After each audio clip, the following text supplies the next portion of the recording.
Well, folks, it's finally happened. Hollywood has utterly destroyed itself. The box office numbers have been driven down into the absolute dirt. For years, we warned them, we told them, pivot, change, don't go insane.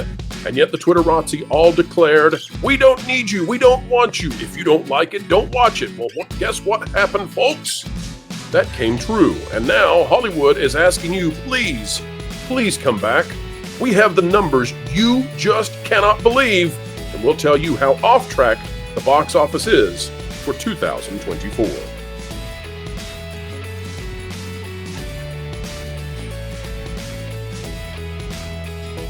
Hello, folks. Welcome back to the Pro Channel. It is a joy to see you out there in the audience again. We are happy to have you, friends. We're also happy to have Marvin, the movie monster. Welcome back, sir. Hello. Thank you for having me back. I'm excited to talk about this topic. It is infuriating. Well, it gives a break in the Acolyte coverage, right? Which is just depressing. Well, it's yes, like it gives me a break from editing my Acolyte. Park. Yeah, I'm editing my Acolyte review right now and considering day drinking. Just having to relive it so many times. I'm so sorry. That's the worst kind of deja vu. It's I've compared the Acolyte to watching a bloated whale carcass on the beach. We all know that it's going to explode next week. We just don't want to get it all over us, and yet we have to cover the thing. You know, it's just, I know. Get out your umbrella. How's that, Marvin? That's a good idea. That is a very good idea. Getting out the umbrella. That's right. Or perhaps a shield, because this one's going to fling bloated whale goo everywhere, just like the green goo they fed poor Dalcine to help him self-delete. All right, let's get to this, because Hollywood has done the same thing. Marvin, you had a thought?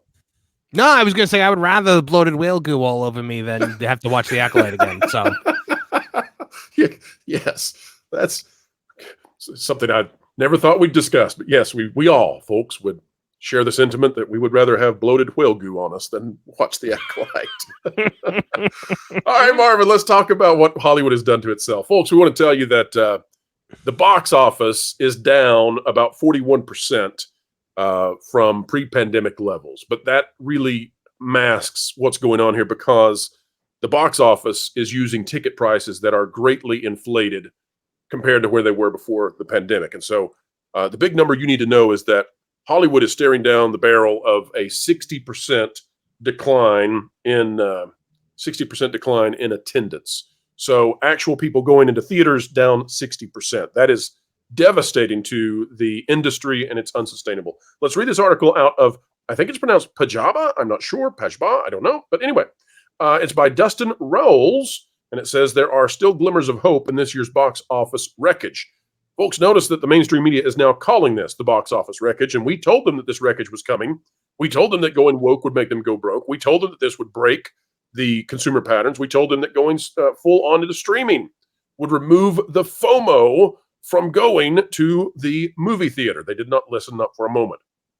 You're at the point. You're at the point where it's undeniable. You know, you used to be able to kind of like put the blinders on and be like, yeah, well, maybe a few of them didn't hit this year, but as a whole, our industry we could still say it's thriving. You cannot, when you look at the Memorial Day weekend numbers, you cannot say everything's fine. You cannot be the dog in the room full of a fire. The dog has caught on fire at this point and dropped his coffee. That's right. Folks, we're going to skip the first paragraph because it's talking about last year. We know last year was bad, but here's what it says in the second.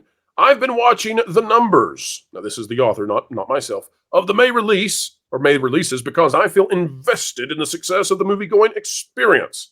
Yes, while the box office was down overall on an individual movie level, it wasn't that bad, save for Furiosa, which unfortunately fell well short of not only expectations, but also its budget. But the other big releases haven't done that poorly. Au contraire.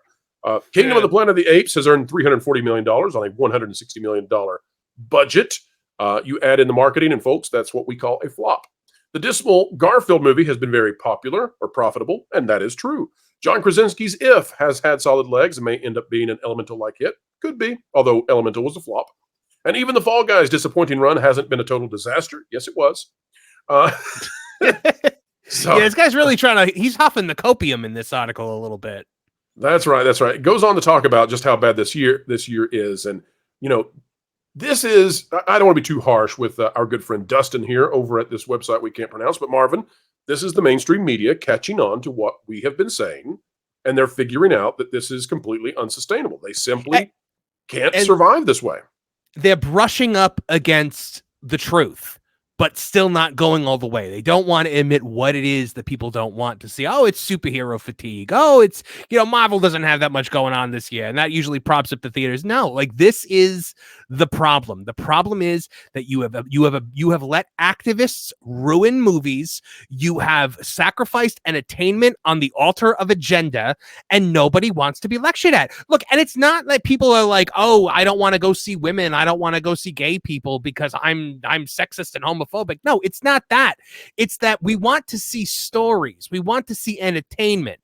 Somebody said to me the other day about, we were talking about, the fact that, like, boys don't want to go to the movies anymore. I said, yeah, there's nothing for them. And they were like, yeah, but girls used to be able to go see movies like Star Wars. And I said, yes, because it was about universal truths. Okay. I could identify as a child with Xena Warrior Princess or Buffy the Vampire Slayer because it was about things like good and evil, about love and friendship and leadership. Now we are in this point where everything is specifically about being a woman, about being gay.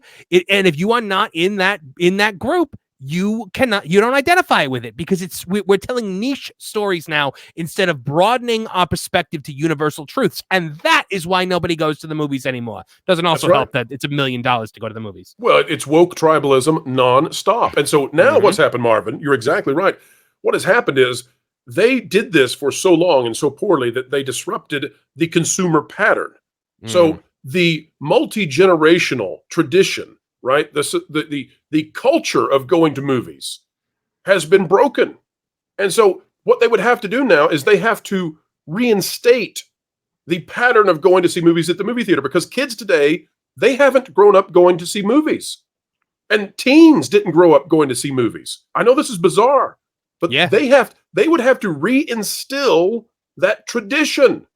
And that the movies they're putting out are fine. Like if we list out, If and Garfield, like they might barely break even, but it's not going to sustain the theaters. The theaters need big blockbusters. The theaters need big movies.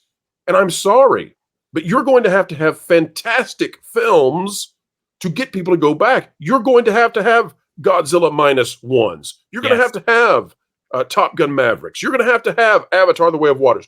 You need those. You can't suppose that you will survive on mediocre Disney films like Thunderbolts. That's insane.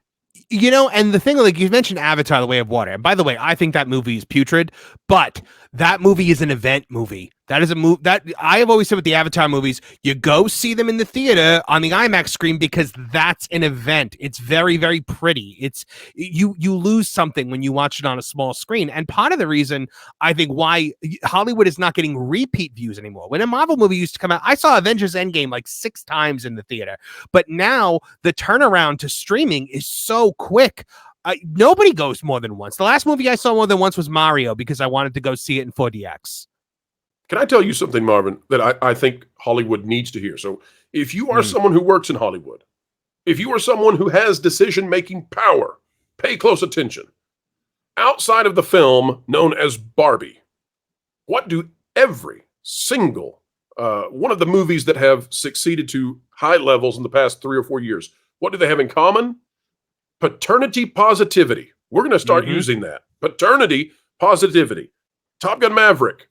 Maverick is taking care of a younger man who he views in sort of a son-father relationship, or at least an uncle kind of relationship.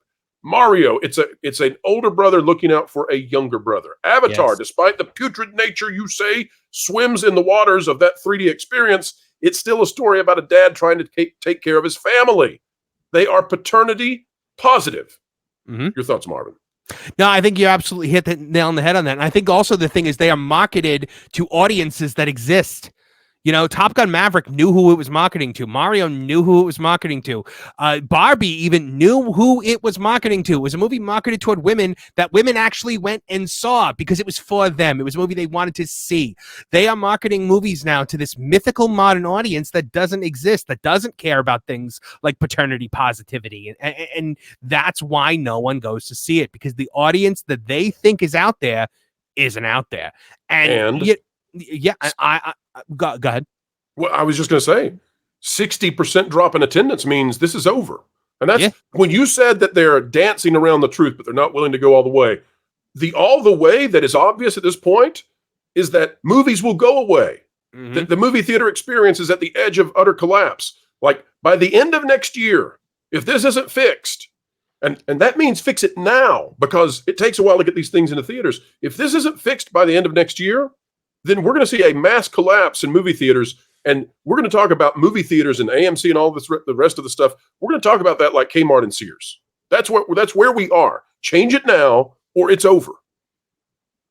And you got to think that the people that own the movie theaters are on our side on this, because they remember the days of packed houses every weekend, multiple screens playing the big movie release of the week. And it was an event to go see whatever Marvel was doing, whatever Star Wars was doing, whatever the big new family animated movie was. It just doesn't exist anymore. And it's because they've driven people out. It's like that. Remember a while back, there was a comic book store owner out in California, I think it was, who was just like, hey, Marvel, like get it together, because like you are telling horrible stories that nobody wants to read, and my business suffers now because of it. And they all attacked him. But I think you're going to start seeing more of that coming out of movie theater owners. And what happened, Marvin? He was exactly right. He was a herald, right? He was a harbinger, because look, he said that to Marvel. Marvel has never changed. And guess what happened? Almost all of the comic stores are gone. Comic book stores are just gone. You might have one in your town. Yeah, absolutely. You are going to start to hear when Deadpool comes out, it's going to be devastating for them, because it's going to make a lot of money, and it's going to shatter the illusion of superhero fatigue.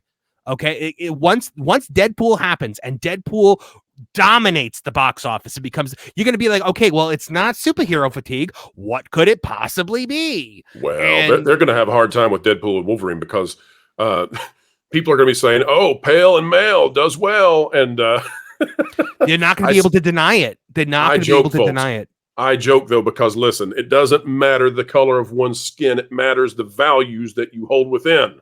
All right, let's get to this article. The one thing, Pro, I think that the reason why the pale and male is so associated with the success right now is because when you do have the movie that focuses on the pale and the male, there's no agenda to push. So there's no virtue signaling to happen. And so the stories are allowed to be told. Well, now it's like a white rhino. You just can't believe that you can't believe you actually found one. Right. Jeremy Kay is the author over here on Screen Daily. Will the North American box office recover in 2024? I think this is fascinating. It says, hang tight and get to 2025 has become the mantra in Hollywood as the industry prepares for the trip to Cine Europe in Barcelona after an underwhelming start to the year at the North American box office. Ongoing fallout from last year's duel Hollywood strikes has resulted in an uneven release calendar bearing the scars of delayed production and postponed releases. What it doesn't go on to say, folks, is that we might have another strike at the end of this year. Come fall, we might see IATSE, IATSE, go on strike, and that will be a tremendous blow to Hollywood once more. So it goes on to talk about just how bad this year's been. Take a look at this. I mean, here's our top ones, okay? Now we're looking at the domestic. Dune Part 2 capped out at $282.1 million. Godzilla, 196. Kung Fu Panda 4, 193. Kingdom of the Planet of the Apes topped out at 140. These are not the kind of numbers that can keep theaters alive. No. They just can't. This is not sufficient, especially when you consider the level of inflation means that the attendance has collapsed. These would not be good numbers pre-pandemic for your top films thus far. They are atrocious considering how much it costs to go into a theater. In fact, I'll tell you this. We have seen reports that Furiosa, the average movie ticket price for the first weekend in North America, the average was $15. The average, $15. Marvin, final thoughts on this? I made the point on Twitter X recently that a family of four going to the movie theaters with snacks is going to cost over $100. And somebody was like, "Well, where I live, the average ticket price is like $10." I said, "Where do you live? 2005?" Because I have not seen ticket prices like that, and for even matinees on a Tuesday. All right, but it's out of control because they have to, somehow support this dying industry, and they killed it. Sad. They killed it, Marvin. And they slayed their own golden goose.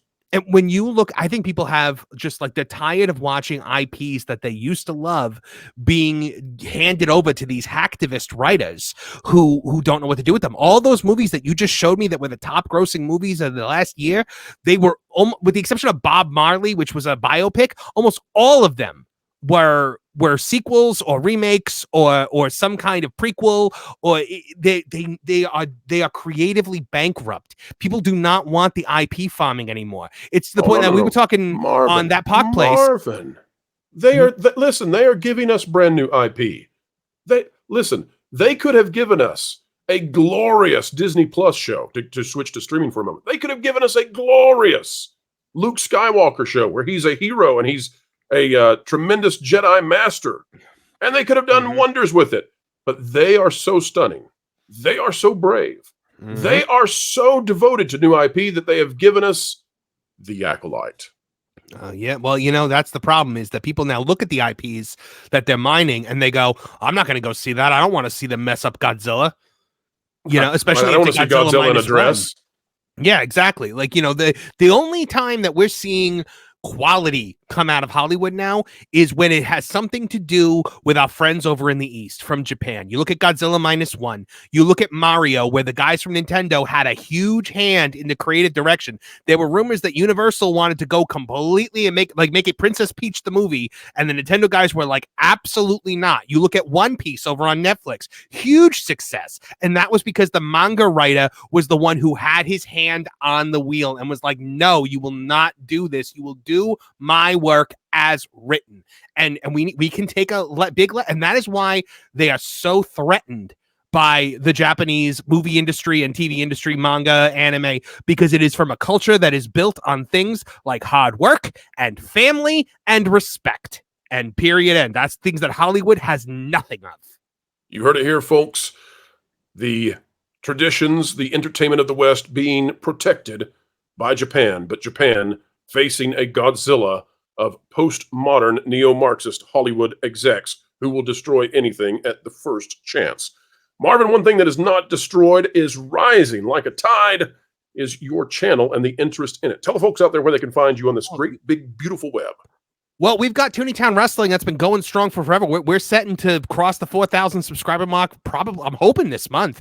It's coming. I think it's coming like a freight train. We got Tooneytown Wrestling over there. We got the Headlock Headlines on Tooneytown Wrestling. We got song parodies. We've got Toonie Talk Wrestling on live stream, and we've got Toonie Talk TV, which is our movies and TVs and comics and video games discussion. And our new channel just launched a week ago, already at almost 500 subscribers. But we need more. We need more watch hours. We need more subscribers over at Toonie Talk TV. So it's at Toonie Talk TV on YouTube. We have got a Leslie Headland song parody coming out. We've got a Rings of Power song parody in the works. We've got an Acolyte review, and we have clips from Toonie Talk TV and a Kathleen Kennedy song parody. So much going on at Toonie Talk TV, folks. Please head on over, like, share, subscribe, watch, and let me know what you guys think, because I'm always, wanting to hear back from you guys and what you want to see.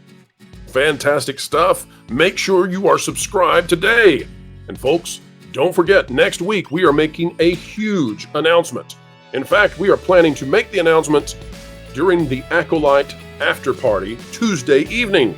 We're going to reveal what it is that we have been working on, planning on, and getting ready to release for all of you as we move from being simply critics to now creative. Someone has to do it, and we will be happily stepping in and showing you what we're ready to unleash upon the world. All right, folks, it's time for you to participate in sending this out all over the world. Click the like button, share, subscribe, click it, stick it to the algorithms, hit the notification bell, drop a comment right on down below. Let us know your thoughts. And folks, wherever you are and whatever you're doing, keep learning, keep growing, and keep having fun.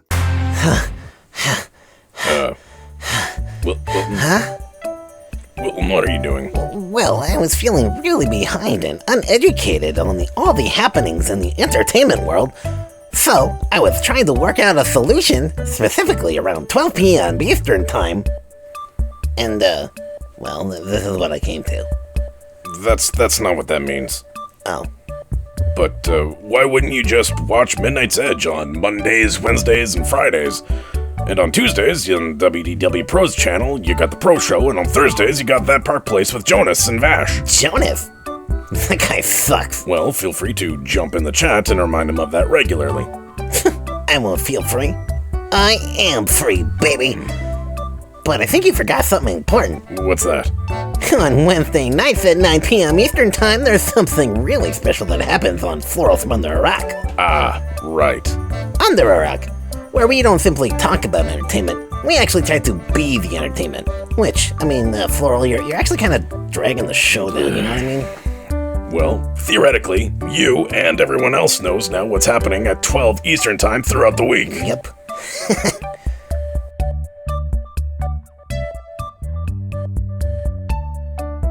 Now, just a point of clarity. You say 12 p.m. Eastern Time that the Midnight Edge will be happening. Is Tom gonna commit to being on time? Well, that's a fair question. Okay.